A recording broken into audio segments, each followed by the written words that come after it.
Hello students, welcome back to my channel, your channel Puneet sir की पाठशाला। और आज बात करने वाले हैं एक बहुत ही इंपॉर्टेंट चैप्टर की। जी हां, हम बात करने वाले हैं class 10th chapter number 3 mathematics का, जो कि है linear equation in two pair of linear equation in two variable. और इसके पहले मैं मेरे ख्याल से 3 लेक्चर बना चुका हूं, तो आज हमारा होगा ये चौथा लेक्चर। और इस लेक्चर की खूबसूरती यह रहेगी कि इस लेक्चर में हम स्टार्ट कर देंगे हमारी इस एक्सरसाइज को, जो कि है 1.1 exercise pair of linear equation in two variable की। ठीक है, तो आज हम बात करेंगे क्वेश्चन नंबर 1 और क्वेश्चन नंबर 2 की, जो कि प्रॉब्लम बेस्ड क्वेश्चंस होंगे। बहुत सारे बच्चे मुझसे पूछ रहे थे, सर आप इतने दिनों से कहां थे? तो कुछ बोर्ड का इशू चल रहा था, स्मार्ट बोर्ड का जो इशू चल रहा था, इसके सॉफ्टवेयर के साथ भी इशू चल रहा था। और मैं कुछ छुट्टियों में बाहर भी चले गया था इस बीच। फिर बोर्ड चेंज हुआ। उस बोर्ड के चेंज होने के बाद आप आज भी आपको थोड़ा बहुत लैग दिखेगा, क्योंकि इसका सॉफ्टवेयर अपडेट सही नहीं हो रहा है। तो मैं कोशिश ये करूंगा कि अच्छा कंटेंट बनाऊं आप लोगों के लिए, इसलिए मैंने लेक्चर्स बनाए नहीं। लेकिन कोई बात नहीं, हम आज कोशिश कर रहे हैं और देखते हैं कहां तक हम सफलता पार पाते हैं। ठीक है, तो शुरू करते हैं। और हमारा पहला क्वेश्चन होगा, जो कि होगा form the pair of linear equation in the following problems हमसे हमारे पास, फाइंड देयर सॉल्यूशन ग्राफिकली। अब हमें ग्राफिकली इसको सॉल्व करना है। मैंने आपको पहले 3 लेक्चर जो बनाए थे उसमें ग्राफ बनाना सिखा दिया था, तो ग्राफिकली हम सॉल्व कर सकते हैं बहुत इजीली। देखो कैसे। अब सबसे पहले तो हमको इक्वेशन बनानी है। अब यहां पर चीजें ये हैं कि हमारे पास इक्वेशन ही नहीं है, तो हमें इक्वेशन फॉर्म करनी पड़ेगी। 10 student of class 10th took part in the mathematics quiz. तो 10 स्टूडेंट थे उसमें। ठीक है, टोटल नंबर ऑफ स्टूडेंट। तो यहां पर लिख देंगे सॉल्यूशन में। अभी देखो, आपको थोड़ा थोड़ा बोर्ड का लैग दिखेगा आपको, और आपको समझ में आएगा कि मैं क्यों नहीं बना पा रहा था लेक्चर। ठीक है, तो हम बोलेंगे लेट द टोटल स्ट्रेंथ, या मैं कहूं total student in the class, total student in the class, जो कि है कितने हैं मेरे प्यारे बच्चों? देखो लैग दिख रहा है, ये लैग हो गया अब यहां पर, है ना। वो जो मैंने लिखा था वो, ये प्रॉब्लम हो रही है, कोई दिक्कत नहीं है। इज इक्वल टू कितने हैं मेरे प्यारे बच्चों?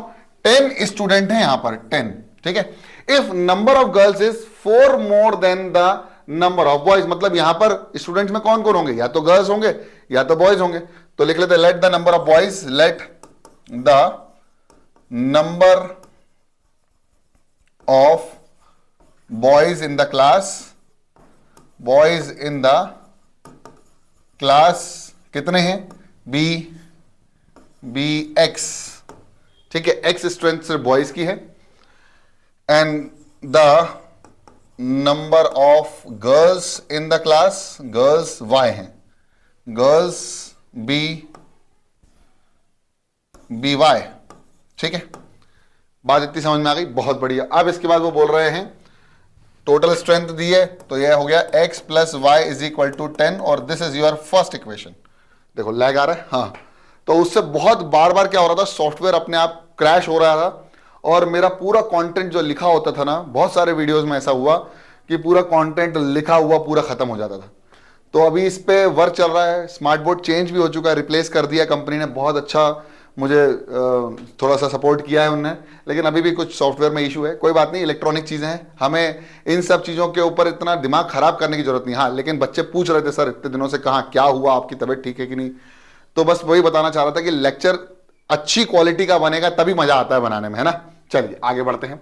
तो ये है हमारी फर्स्ट इक्वेशन। ठीक है, हाँ, और लाइव क्लासेस भी शुरू हो चुकी थी मेरी, तो मुझे कुछ लाइव क्लासेस तो व्हाइट बोर्ड पे लेनी पड़ी, पुराने बोर्ड पे। मुझे कोई प्रॉब्लम नहीं है उस पर, लेकिन क्या होता है ना, कभी कभी आप है ना क्वालिटी से कॉम्प्रोमाइज नहीं करना चाहते, इसलिए फिर हम लोगों ने लेक्चर्स नहीं बनाए।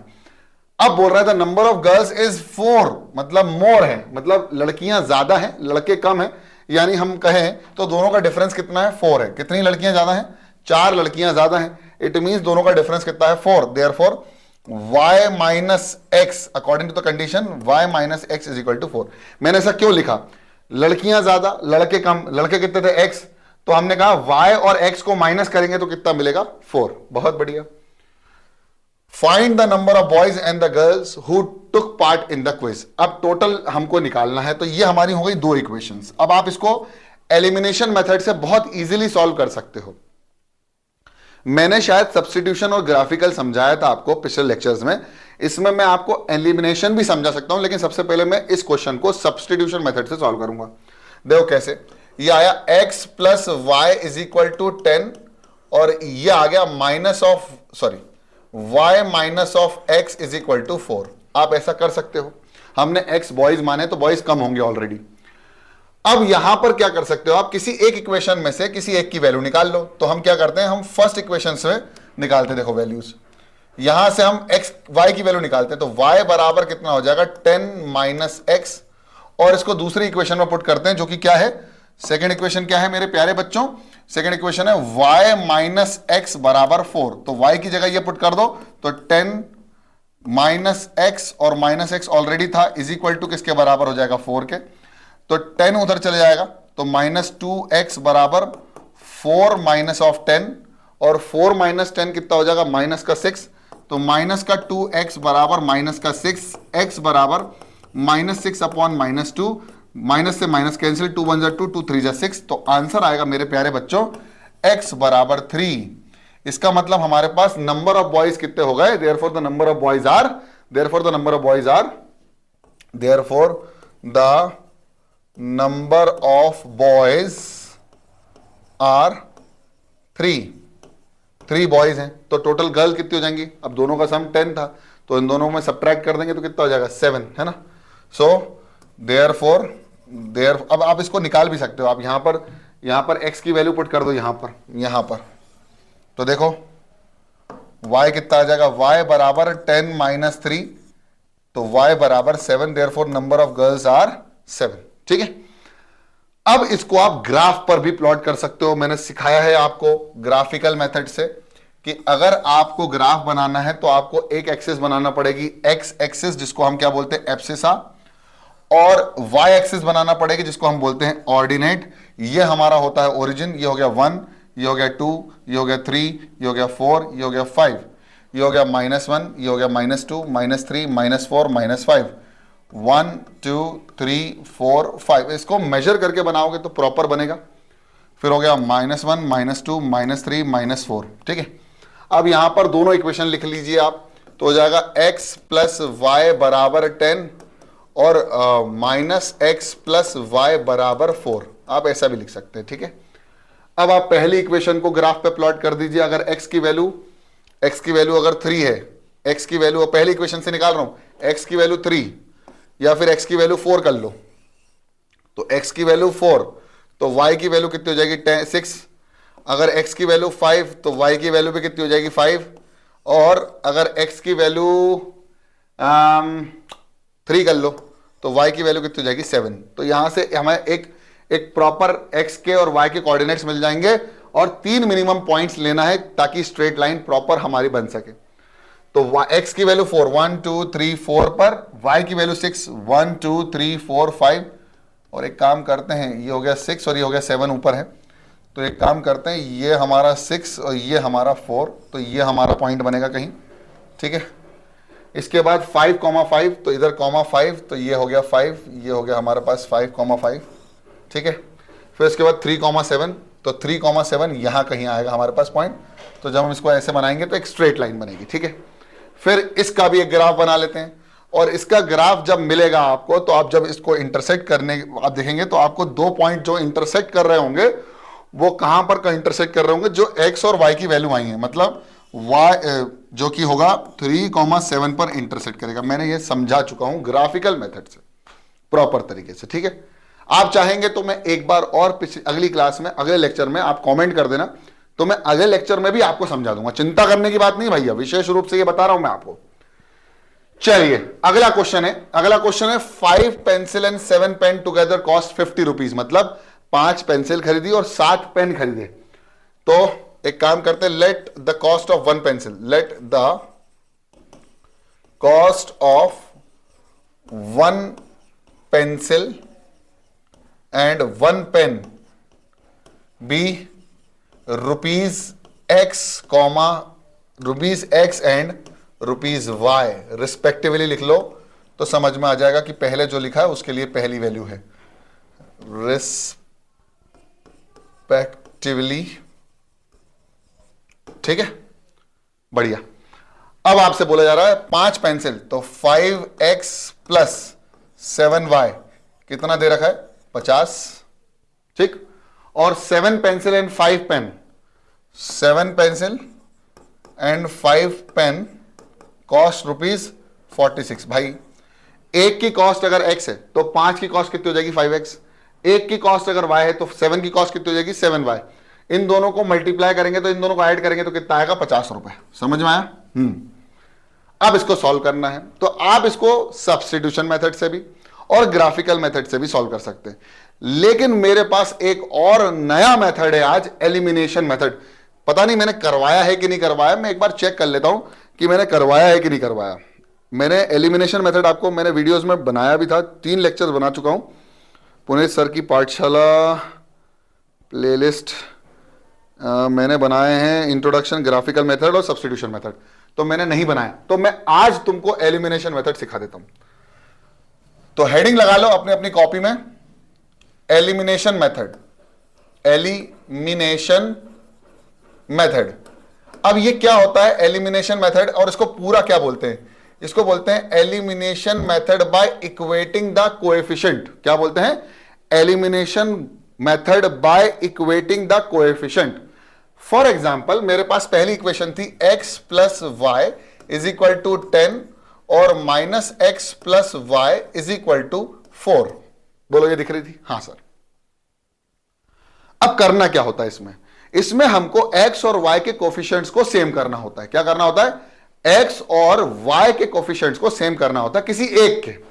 फॉर एग्जाम्पल मेरे पास यहां पर x दिया हुआ है और इसका x का कोफिशिएंट कितना है? 1, और इस x का कोफिशिएंट कितना है? -1। इस y का कोफिशिएंट कितना है? +1, और इस वाले y का कोफिशिएंट कितना है? +1। मतलब दोनों में x और y के कोफिशिएंट सेम है, बस x में माइनस साइन का परिवर्तन है। अब ये हो गई हमारे पास एक इक्वेशन और ये हमारे पास हो गई दूसरी इक्वेशन। तो हम अगर इसको फर्स्ट इक्वेशन माने और इसको सेकंड इक्वेशन माने तो ध्यान से देखना, अब हमें कोई ज्यादा परेशान होने की जरूरत नहीं है। अगर इन दोनों इक्वेशन को मैं सब्ट्रैक्ट कर देता हूं, क्या कर देता हूं? इन दोनों इक्वेशन को सब्ट्रैक्ट कर देता हूं, तो देखना क्या होगा। देखो जब भी सब्ट्रैक्शन होता है तो LHS और LHS आपस में सब्ट्रैक्ट होते हैं, किसके साथ? RHS और RHS के साथ। समझ में आई बात? पहली इक्वेशन को दूसरी इक्वेशन से सब्ट्रैक्ट करने के लिए LHS को LHS से सब्ट्रैक्ट करेंगे और RHS को RHS से सब्ट्रैक्ट करेंगे। सब्ट्रैक्ट कैसे होगा? तो पहले देखो ये हो गया x प्लस वाई लिखा, सब्ट्रैक्ट करना है तो बीच में आ गया माइनस और ब्रैकेट। जब भी माइनस साइन आएगा तो क्या लेंगे? ब्रैकेट। जब ब्रैकेट लिया तो ये हो गया -x और ये हो गया +y लिख दिया, और ये कितना हो गया? 10 और माइनस ब्रैकेट के साथ 4। बोलो इतनी पिक्चर क्लियर है कि नहीं? बोलो हाँ सर है। अब लिखा x प्लस वाई और ये माइनस इंटू माइनस हो गया +x, और minus minus minus plus minus कितना हो गया? Minus plus minus minus y बराबर 10 माइनस 4 कितना हो गया? 6। अब देखो प्लस y और माइनस y आपस में कैंसिल हो गए, x प्लस x क्या हो गया? 2x, जो किसके बराबर हो गया? 6 के बराबर, और x किसके बराबर हो गया? x बराबर हो गया 3 के, यानी x बराबर 3। बोलो पिक्चर क्लियर? हाँ सर बिल्कुल क्लियर है। तो पहला कंडीशन तो ये आ गया। अब आपको क्या करना है, यहां तो आपने सब्ट्रैक्ट कर दिया, देखो यहां पर दोनों के साइन सेम थे तो आपको साइन चेंज करने के लिए इक्वेशन नंबर 1 को और 2 को सब्ट्रैक्ट करना पड़ा। लेकिन जब साइन अलग अलग हो तो डायरेक्ट ऐड कर दो। क्या कर दो? डायरेक्ट ऐड कर दो, अगर कोफिशिएंट सेम है तो देखो कोफिशिएंट सेम है, x प्लस वाई बराबर 10, बस साइन अलग अलग है, कोफिशिएंट सेम है। साइन जब सेम हो तो सब्ट्रैक्ट कर दो, और साइन जब अलग अलग हो तो डायरेक्ट ऐड कर दो। तो इन इक्वेशंस को ऐड करने पर ये दोनों कैंसिल हो जाएंगे। LHS में देखो जैसे y से y कैंसिल हुआ था, अब x से x कैंसिल होगा और y प्लस हो जाएंगे, तो y प्लस y कितना हो जाएगा? 2y बराबर 10 प्लस 4 14, तो y की वैल्यू हो जाएगी 14/2, that will be it is equal to 7, और x की वैल्यू और y की वैल्यू आ गई। और ये बहुत सिंपल मेथड हो जाता है इक्वेटिंग द कोएफिशिएंट, मतलब एलिमिनेट कर दिया बाय इक्वेटिंग द कोएफिशिएंट। अब हमारे अगले क्वेश्चन में चलते हैं हम। यहां पर क्या लिखा है? 5 और यहां पर क्या लिखा है? 7। दोनों के कोएफिशिएंट अलग अलग हैं। और इक्वेटिंग द कोएफिशिएंट का मतलब होता है, इक्वेटिंग द कोएफिशिएंट का मतलब होता है कि कोएफिशिएंट को बराबर करना। अब ये 7 है और ये 5 है, तो हम क्या करेंगे, हम 5 और 7 को, यहां भी 5 और 7 है तो हम दोनों में से किसी एक को एलिमिनेट करेंगे। तो मैं x को एलिमिनेट कर रहा हूं। सबसे पहले मैं क्या करूंगा, इन दोनों का एलसीएम लूंगा। तो 5 और 7 का एलसीएम 35 होता है, ठीक है। अब मैं इस एलसीएम को लाने के लिए इस इक्वेशन को ऐसे नंबर से मल्टीप्लाई करूं कि x के साथ क्या आ जाए, 35, मतलब 35x हो जाए। तो देखो, अगर 5 है, 5x लिखा हुआ है और उसको मैं 7 से मल्टीप्लाई कर दूं तो आ जाएगा 7 5 जा 35, आ गया 35, और ये कितना हो जाएगा, x। बहुत बढ़िया। तो इस वाली इक्वेशन को मैं 7 से मल्टीप्लाई कर देता हूं।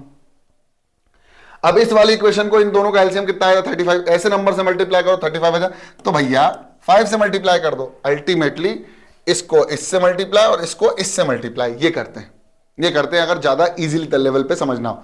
लेकिन जब मान लो 12x हो प्लस 3y हो इज इक्वल टू 4 हो, फिर 2x हो प्लस y हो इज इक्वल टू 1 हो, तो ऐसे इसको 2 से इसको 12 से करोगे तो हो जाएगा। लेकिन इसको एक ही नंबर को मल्टीप्लाई कर दो, इसको 6 से मल्टीप्लाई कर दो, 12 बन जाएगा ना। इक्वेटिंग तो वैसे भी हो रही है। हाँ, तो अभी समझने वाली बात यह है कि इसको 7 से मल्टीप्लाई करना है। 7 5 जा 35x प्लस 7 7 जा 49y इज इक्वल टू 7 5 जा 35 इज इक्वल टू 350, ठीक है। 5 7 जा 35x, अब देखो कोएफिशिएंट बराबर होगा, 5 5 जा 25y और 46 मल्टीप्लाइड बाय 5, तो 5 4 जा 20 और 5 7 36, 20 230, मेरे ख्याल से 230 होना चाहिए। देखो कैसे, 46 मल्टीप्लाइड बाय 5 तो हो जाएगा 30, और 5 4 जा 20, 20 प्लस 3 23, तो ये हो गया 230। अब मेरे पास इक्वेशन बन गई है जिसमें x के कोफिशिएंट्स बराबर हो गए हैं। इक्वेट कर दिया मैंने कोफिशिएंट्स को। तो अब कैसे सॉल्व करेंगे, बस कुछ नहीं, दोनों के साइन सेम है, दोनों को माइनस कर दो, तो इक्वेशन माइनस करने पर साइन चेंज हो जाता है। देखो, अभी इसके पहले हमने बताया था आपको कि जब भी मैंने इन दोनों इक्वेशनों को माइनस किया था तो x जो माइनस का था वो क्या बन गया था, प्लस का, और जो y प्लस का था वो क्या बन गया था, माइनस का। तो यहां पर भी हमारा क्या हो जाएगा, साइन चेंज हो जाएगा, जो प्लस का है वो माइनस का हो जाएगा, जो प्लस का है वो माइनस का हो जाएगा, जो प्लस का है वो माइनस का हो गया। तो ऐसे गोला लगा लो ताकि आपको समझ में आ जाए कि आप एक्चुअल साइन क्या है, ये है, ठीक है। अब देखो, दोनों को सॉल्व करने पर क्या आया, दोनों को सॉल्व, अच्छा ये पहले वाला आ गया, ठीक है। तो इन दोनों को माइनस करने पर क्या आया, देखो ये कैंसिल हो गया। अब बचा 49y माइनस 25y, तो 49y में से 25y जाएगा और क्या बचेगा, 350 में से 230 जाएगा, तो हमको अल्टीमेटली y की वैल्यू मिल जाएगा, ठीक है। तो ये कितना हो जाएगा, 2 और ये हो जाएगा 4, 24 बराबर कितना हो जाएगा, ये 1, ये हो जाएगा 2, ये हो जाएगा 0। तो y की वैल्यू मेरे प्यारे बच्चों 120 डिवाइडेड बाय 24, ठीक है। 12 एकम 12, 12 एकम 12, 12 दूनी 24 और ये हो गया 5, तो y की वैल्यू कितनी हो गई, 5। और इस तरह से एलिमिनेशन मेथड से, बाय इक्वेटिंग द कोएफिशिएंट से, आप बहुत इजीली क्वेश्चन को सॉल्व कर सकते हो। किस तरह से, बस कोएफिशिएंट्स को इक्वेट करके। अब जैसे मैं समझाता हूं आपको एक और चीज, मान लीजिए आपके पास क्वेश्चन है 2x plus 3y is equal to 5 और x minus y is equal to 1। अब मान लो आपके पास क्वेश्चन ये आ गया। अब आपको elimination by equating the coefficient करना है। तो देखो, इसके आगे 2 लिखा हुआ है, इसके आगे 1 लिखा हुआ है, दोनों को सेम करना है, तो एलसीएम कितना आएगा, 2, यानी इस इक्वेशन को 2 से मल्टीप्लाई कर दो, सिंपल। ऊपर वाली को 1 से करने की जरूरत नहीं है। तो 2 1 जा 2x 2y is equal to 2। अब इक्वेशन दोनों सेम हो गए, ये दोनों अलग अलग हैं। जब सेम साइन है तो माइनस कर दो, तो plus become minus, minus become plus, plus become minus, तो ये हो गया कैंसिल, और ये दोनों हो जाएगा 5y is equal to 3, y is equal to 3/5। और मैं बहुत आसानी से, ये सबसे आसान मेथड है बेटा, क्रॉस मल्टीप्लीकेशन भी टफ पड़ता है सारे से, लेकिन सबसे आसान इसी मेथड को माना जाता है। ग्राफ तो और फिर आलस वाला काम है। तो मेरे ख्याल से दोनों क्वेश्चन आपको समझ में आ गए होंगे, आई होप आपको समझ में आ गए होंगे, और आपको उन जवाबों का भी, जो सवालों का भी जवाब मिल गया होगा जो आप मुझसे पूछ रहे थे इतने दिनों से। और एक्चुअली क्या है कि मैं जवाब दे नहीं पा रहा था क्योंकि मैं समझ नहीं पा रहा था कि इसके साथ क्या चल रहा है, और 2-3 चीज़ों में और व्यस्त हूँ। आप लोगों को आगे चल कर पता चल जाएगा, मेरी तरफ से सरप्राइज है आपके लिए। और इसको जल्दी से, दिमाग में तो छप गया है, कॉपी में भी छाप लो।